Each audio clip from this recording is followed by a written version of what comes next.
He told me 3 weeks before our wedding that he needed time to explore feelings for someone else.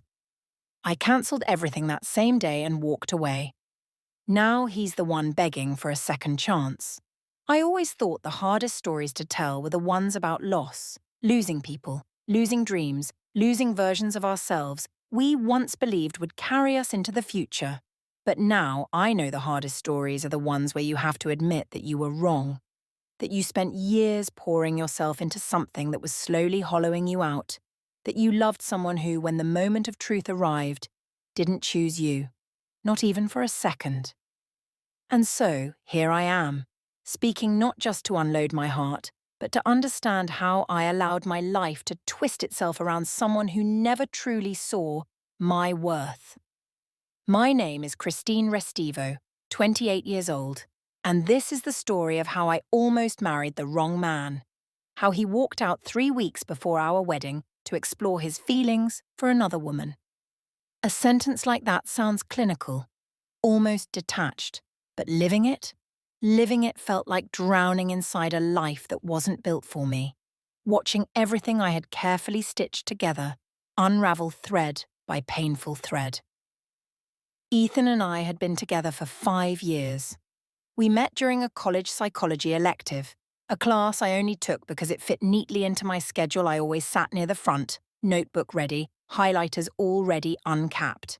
Ethan, on the other hand, sat wherever there was space, leaning back like the world belonged to him. He was the kind of person who could improvise a comment and have the entire class laughing, even the professor who was notoriously stern. He was magnetic, unpredictable, the opposite of my quiet, structured self, and somehow that contrast drew us together. "Izzy, you're my anchor," he used to tell me. "You keep me steady."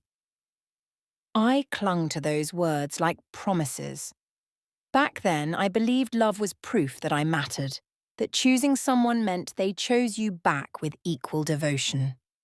Life tested that belief early on. When Ethan's dad got sick 2 years into our relationship, I stepped in without hesitation. I drove them to appointments, cooked dinners for his family, handled bills when money spiraled. When Ethan fell behind on rent during a rough patch, I covered months without complaint. I even turned down a job offer out of state, one that could have accelerated my career, because he said he needed to stay close to home. And honestly, it didn't feel like sacrifice. It felt like partnership. Last year, he proposed. It happened during one of our early morning hikes, the sun just cresting above the ridge, painting everything gold. There was no audience, no dramatic gesture, just a shaking hand, a small velvet box, and a whispered, "Will you marry me?" I cried and said yes, imagining the life we'd build together. We booked a beautiful outdoor venue, selected colours, finalised our menu. Most of it came out of my savings because Ethan's sales career was still in the almost stable phase, as he liked to call it. I didn't mind. I thought we were investing in our future. But 6 months before the wedding, something in him shifted. He became distant, distracted. His phone lit up more often, and his laughter felt different, lighter, sharper, not shared with me. A name kept slipping into conversations. Chloe, a co-worker. Adventurous, carefree, the kind of woman who booked road trips at midnight and convinced her team to jump into lakes fully clothed. He started comparing me to her casually. "Izzy, Chloe says we need more spontaneity." Or, "You should try surfing like Chloe. She's fearless." Each time her name left his lips, something inside me tightened, but I told myself to be reasonable. These were co-workers, work friendships. I wasn't insecure. Not then. Until his social media began painting a picture I couldn't ignore.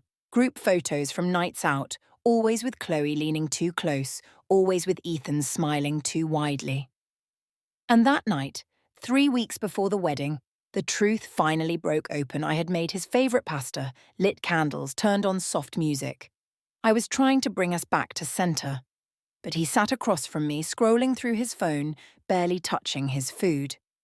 When I asked if something was wrong, he said it so calmly it took a moment to understand the blow.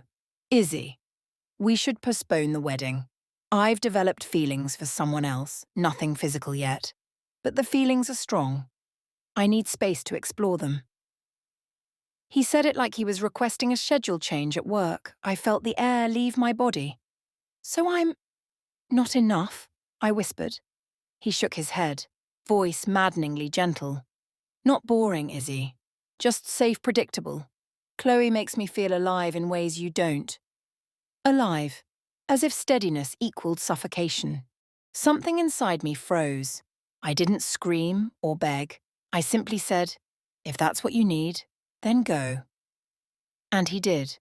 That same night, packed a bag and walked out of the home we built together. The next morning, I woke to a bed half empty and a closet missing his clothes. I spent the day cancelling everything: venue, caterer, florist, each call tightening the knot in my throat. Some deposits were gone forever. I emailed guests with a brief message. The wedding is off, no explanation. Then came the backlash. His mother called accusing me of giving up. His sister texted to say I'd always been cold. Not one person asked what Ethan had done. Not one wondered how I was surviving the wreckage. I moved into a tiny apartment with creaky floors and walls that carried every sound. Nights became a battlefield, my thoughts loud, his words replaying. Safe, predictable, boring. They drilled into me until I feared they might be true. Therapy helped. Not immediately. The first sessions were just silence and tears. I didn't allow myself to cry at home. Slowly, painfully, I realized I had molded myself into whatever Ethan needed, losing myself in the process. Work became both escape and lifeline. I buried myself in projects, earned respect, rose quietly through the ranks. But pain has a way of finding cracks. Friends eventually told me Ethan and Chloe had become inseparable, traveling, laughing, posting pictures with captions like "fearless love" and "found my soulmate." I scrolled past them with forced indifference, then cried alone in the dark. Months later, I learned they'd gotten married. A courthouse wedding, 6 months after leaving me. It felt like someone pressed a thumb against a barely healed bruise. I sat on my floor that night, staring at my engagement ring still in its box. I whispered into the silence. Was I just a placeholder? A practice run? Then came the shift, the part of the story where karma quietly begins tightening its grip. Rumors reached me that Ethan and Chloe's fearless love was cracking. Ethan pushing her to quit her job for his startup ideas. Him draining her savings. Him flirting openly at bars, screaming matches, cheating. By their 1-year anniversary, they were divorcing. He didn't even fight for her. I felt no triumph, only bittersweet clarity.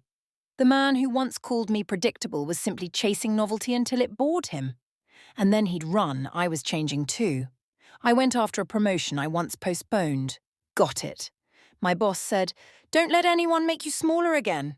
I started hiking again, found pieces of myself on quiet trails, strength, breath, independence. And then Ethan tried to come back. The texts started first. "I miss you." Things with Chloe were toxic. I made a mistake. Then longer messages about being broke, jobless, alone. He wanted coffee, closure, another chance. I told him no. He escalated. His family guilt-tripped me. His sister insulted me. His best friend begged on his behalf. His mother scolded me for abandoning family. I blocked them all. But he cornered me outside my office one evening. He looked smaller, older, worn down. He said Chloe had ruined him. He said I was the only real thing he ever had. He asked for 5 minutes. He begged to start over. When I told him no, his desperation morphed into anger. "You'll regret this. No one else will put up with your boring world." I walked away, not because I wasn't hurt, but because I finally recognized who he truly was. Time moved, and with it, I rebuilt. I found joy again, unexpectedly, through hiking groups. That's where I met Daniel. Steady but adventurous, gentle but confident. He didn't dim my light, and he didn't expect me to dim his. With him, laughter returned, the kind that didn't feel borrowed or forced. Then came the wedding, a mutual friend, the same venue Ethan and I once booked. Walking into that place with Daniel's hand around mine, I realized I wasn't haunted anymore. I saw Ethan across the lawn, alone, fragile, a shadow of the man who once broke me. When he pulled me aside, his voice shook. He begged. He cried. He insisted we could still have what we planned. But his words carried no accountability, only need, only desperation. I looked at Daniel across the room, laughing easily with friends, and something inside me settled. No, I told Ethan. That chapter is closed. His face crumpled. He asked how I could be so indifferent after 5 years. Easily, I said softly, because you taught me to choose myself. I walked back to Daniel, fingers intertwining with his. Behind us, Ethan stood alone, swallowed by the life he created. That was the last time I ever saw him. So here's what I've learned. Revenge isn't punishment. Revenge is peace. Revenge is building a life that makes the past irrelevant. If someone ever breaks you the way Ethan broke me, walk away with dignity. Let karma finish what your heartbreak started.